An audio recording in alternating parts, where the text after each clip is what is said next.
নদী ভাঙনের হুমকিতে বরগুনা উপকূলের বিস্তীর্ণ এলাকা, চরম ঝুঁকিতে পাথরঘাটার পদ্মা, রুহিতা ও জিনতলা এলাকার প্রায় ১৭০ কিলোমিটার বেড়িবাঁধ। যে কোনো সময় ভেঙে পড়তে পারে নাজুক বেড়িবাঁধ। তাই দুর্যোগের আভাসেই আতঙ্কিত হয়ে পড়েন উপকূলের হাজারো পরিবার। জীবন জীবিকা রক্ষায় টেকসই বেড়িবাঁধের দাবি স্থানীয়দের। রাসেল মাহমুদের তথ্য ও ভিডিওচিত্রে আফরোজা হাসির রিপোর্ট। জলবায়ু পরিবর্তনের বিরূপ প্রভাবে ঘূর্ণিঝড়, জলোচ্ছ্বাস আর নদী ভাঙনের সঙ্গে প্রতিনিয়ত লড়াই করে বেঁচে আছে উপকূলের মানুষ। বছরের পর বছর টেকসই বেড়িবাঁধ নির্মাণে নানা প্রতিশ্রুতির বিপরীতে নেই কার্যকর উদ্যোগ।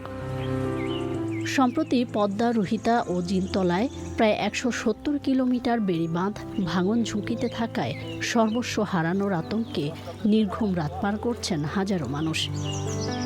এমন বাস্তবতায় প্রতিশ্রুতি নয়, এখনই টেকসই বেড়িবাঁধ চাই সচেতনতামূলক প্রচারাভিযান।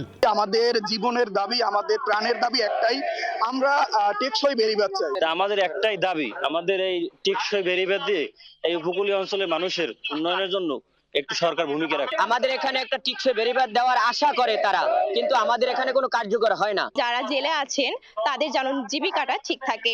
পদ্মা, জিনতলা এখানকার বেড়িবাঁধটা অচিরেই টেকসই ভাবে মেরামত করা হয়। টেকসই বেড়িবাঁধ শুধু একটি অবকাঠামো নয়, এটি উপকূলের মানুষের জীবন জীবিকা এবং পরিবেশ রক্ষার অন্যতম প্রধান ঢাল। পানি উন্নয়ন বোর্ড, তাদের সাথে আমরা নিয়মিত যোগাযোগ করে থাকি। তাদের মাধ্যমে উপজেলা প্রশাসন সবসময় সোচ্চার রয়েছে। অস্থায়ী সংস্কার নয়, টেকসই বেড়িবাঁধ নির্মাণে কার্যকর পদক্ষেপের দাবি উপকূলবাসীর। আফরোজা হাসি, প্রকৃতি ও জীবন ডেস্ক, চ্যানেল আই।